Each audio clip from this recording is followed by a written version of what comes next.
इमरान खान को क्यों लाया गया? अब मैं आपके सामने एक सच्चाई जिसकी कोई तरदीद नहीं कर सकता वो मैं लेके आता हूं आपके सामने। इमरान खान को इसलिए लाया गया कि इसको लाना नहीं था। यह बात दुरुस्त है कि जनरल पाशा साहब जो है उन्होंने 2011 से काम शुरू किया था, लेकिन 2018 में इमरान खान को नहीं लाना था।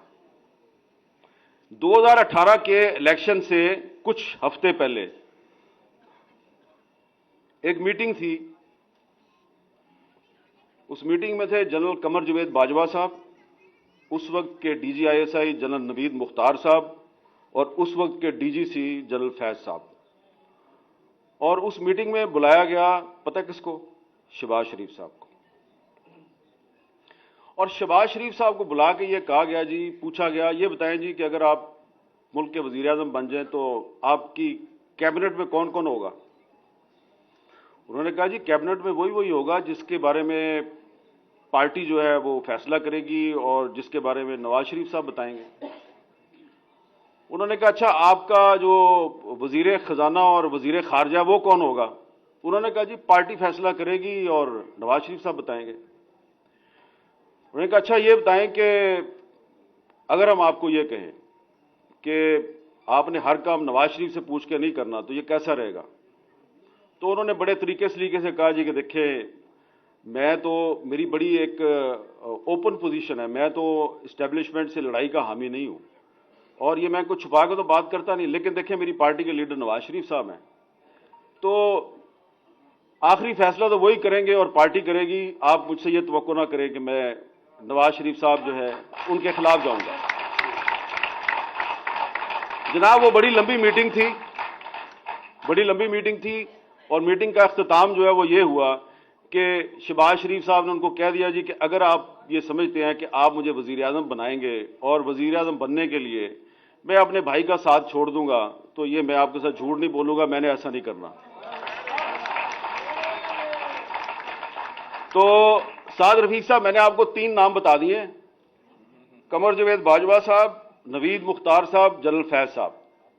अब ये 3 तो पता नहीं आपको मिलेंगे नहीं मिलेंगे, आप इनसे पूछेंगे नहीं पूछेंगे। शहबाज शरीफ साहब तो आपको रोज ही मिलते हैं ना, उन्होंने पूछ लेना। तो आप जो बार बार हर तकरीर में ये कहते हैं कि इमरान खान को जो लेके आए वो बड़े गलत लोग थे और बिल्कुल गलत किया उन्होंने, लेकिन इमरान खान को पाकिस्तान पे मुसल्लत करने के जिम्मेदार शहबाज शरीफ साहब भी हैं। अगर वो इनकार ना करते तो वो 2018 में ही वजीर आज़म बन जाते, लेकिन उन्होंने इस दौर में औरंगजेब आलमगीर और दारा शिकोह की जो कहानी है कि भाई को भाई से लड़ाने की जो कहानी है उसको रिपीट करना मुनासिब नहीं समझा, भाई की पीठ में खंजर घोंपना मुनासिब नहीं समझा। लिहाजा उनके उस अमल की वजह से बाजवा साहब मजबूर हुए कि इमरान खान को मुसल्लत किया जाए और फिर उन्होंने मुसल्लत किया और फिर उन्होंने गिन गिन कर शहबाज शरीफ साहब से भी और आपसे भी उन्होंने बदले लिए और थोड़े से बदले उन्होंने ख्वाजा आसिफ साहब से भी लिए। तो इसलिए थोड़ा सा आखिर में मैं यही कहूंगा कि जमहूरियत से मायूस ना हो। आपने कहा कि आप जमहूरियत से मायूस हैं, सरदार याद सादिक साहब ने भी कहा मैं जमहूरियत से काफी मायूस हूं। आप जमहूरियत से मायूस ना हो इसलिए कि जमहूरियत तो आई नहीं, पहले आप जमहूरियत पार्टी में लाएं, फिर जमहूरियत असेंबली में आएगी, फिर मायूस हो। अभी आप जिस तरीके से आप कौमी असेंबली में PTI वालों ने इस्तीफे दिए हुए हैं तो आप कहते हैं जी वो इस्तीफे ठीक नहीं दिए। भाई इस्तीफे तो दिए हैं ना, इस्तीफे कबूल करो, इस्तीफे कबूल करके उनके हलकों में बाई इलेक्शन कराओ। बाई इलेक्शन जब हो तो उसमें आप हिस्सा ही ना लें, क्योंकि उन्होंने खुद इलेक्शन लड़ना है, फिर उन्होंने इस्तीफा दे देना है, फिर इलेक्शन लड़ना है, फिर इस्तीफा दे देना है। तो उनको इलेक्शन लड़ने दो, बार बार इस्तीफे देने दो, आप अपना काम किए जाएं, लेकिन आप गैर आईनी काम तो ना करें। मेरा यह ख्याल है, मेरी नाकस राय में, कि जो कौमी असेंबली से इस्तीफे दिए गए हैं उनको कबूल करना चाहिए। इस्तीफे कबूल ना करके आप अपनी कमजोरी दुनिया पर आश्कार कर रहे हैं। और परवेज लाई पंजाब का चीफ मिनिस्टर है, आपको अच्छा लगे या बुरा लगे, गवर्नर साहब जो है उनको ये राइट नहीं है कि एक इलेक्टेड चीफ मिनिस्टर जो है उसको आप डी नोटिफाई करें।